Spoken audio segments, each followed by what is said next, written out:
Hi, this video has nothing to do with about hair. It's about Christmas. And it's the story of Jesus Christ. That's why it's called Christ. And then there's Miss Christmas. It's not about Santa Claus. It's not about gifts. It's not about spending all this money. It's about being with family, being with friends, and enjoying the time together.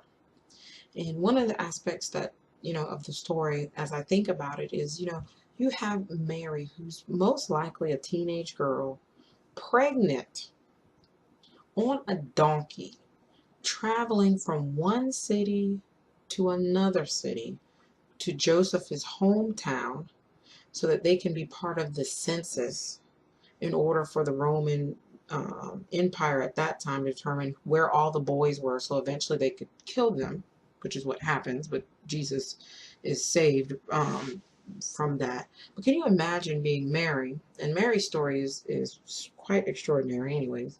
To be on a donkey, 9 months pregnant, traveling to Joseph's hometown only to get there and have no place to stay. Now, first of all, I know if that was me, we'd be having a problem.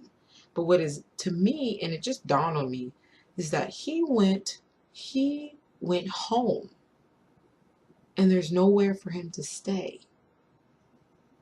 And that's kind of interesting. There's no family for him to stay at, or was he not welcomed? Because, here, and that may have been the case. We don't know. We don't get that part of the story. But we're traveling, a pregnant lady traveling with Joseph to his hometown. They get there and there's nowhere for him to stay. And on top of that, the only place they end up getting is in a barn, which means no one had any sympathy for this pregnant lady and her husband to allow them to stay with them. I mean, what does that say? I mean, that says something for us to ponder. It says that we need to be thankful for having a home, to not be sleeping in a barn with animals. We have to be thankful for family. Some family we like, some family we don't like. But, we have to be thankful for our family.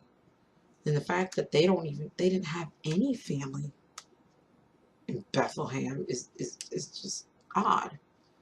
And I find, Mary story is even interesting because you have this young girl who is asked by God to bear a child.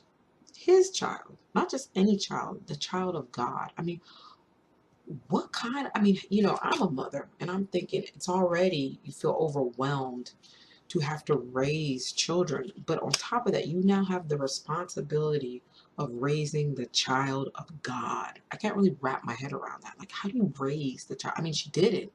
But I mean, like, what do you do? I mean, I don't know. But she has that responsibility of raising the child of God. And then she wasn't married.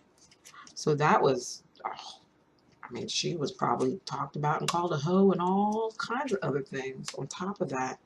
And then you have to raise the child of God who you end up loving like any mother does, only to know at some point that he will die. I mean, I don't know.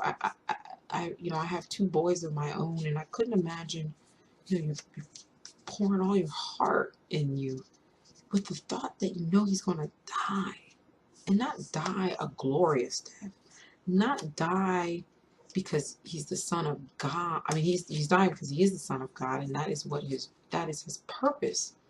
But to die like a criminal, to be beaten and persecuted and bullied, called all kinds of names, and then to die.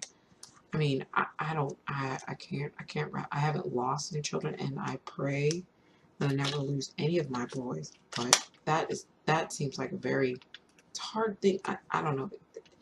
She must have been a special woman to have been chosen by God to bear such a child, such a king, and then to watch him die. That says something about her. We read this passage of the virtuous woman, but really, Mary was the virtuous woman. I mean, how else can you say, out of all the women in that time, to be chosen to bear God's child and then to be responsible for raising him? I don't know. That says something about a person.